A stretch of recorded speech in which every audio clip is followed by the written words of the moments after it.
It's really sick care, not health care, the way that we do things now. We wait till we're sick. People eat, drink, and be merry. They wait till something's wrong. They go to a doctor. They get their symptoms addressed. And then they go back home and do the same things they were doing before. There's very little talk about preventing or stopping or reversing disease. And so people get to a place where I think it's one crisis after another. But the whole system is set up to reward being sick and being treated for being sick, or the myth that if you just show up in doctor's offices enough, we'll do enough screening to keep you from getting sick, which isn't working at all. It's a terrible way to live your life, as opposed to being much more intentional about taking care of yourself. Because the way that we talk about nutrition is, he said, she said, my doctor, your doctor, I read a book, you read a book, this website, that website. It's all, everybody's talking about their point of view instead of looking at factual information.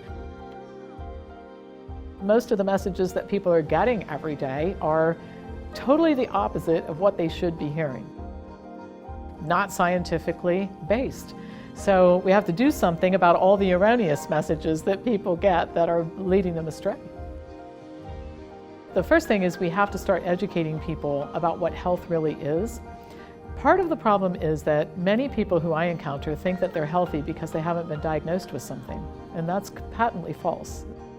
That's very misleading. In other words, if you're eating cheeseburgers and french fries and standard American diet and junk food and red wine at dinner every night, and you haven't been diagnosed with something, sooner or later you're going to be. Because we know that the vast majority of people who engage in those kinds of habits end up sick.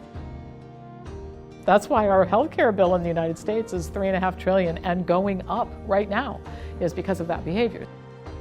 It takes 20 years for a bad diet to result in a heart attack or a stroke or cancer. If we just don't care about the long term, and all we're worried about is what can we do in the next 90 days so that you have good blood work and 20 pounds comes off, then let's just throw it all out there. And obviously that's ludicrous, right? We're very tied up with short-term results at the expense of long-term health. That's not what we should be trying to do here.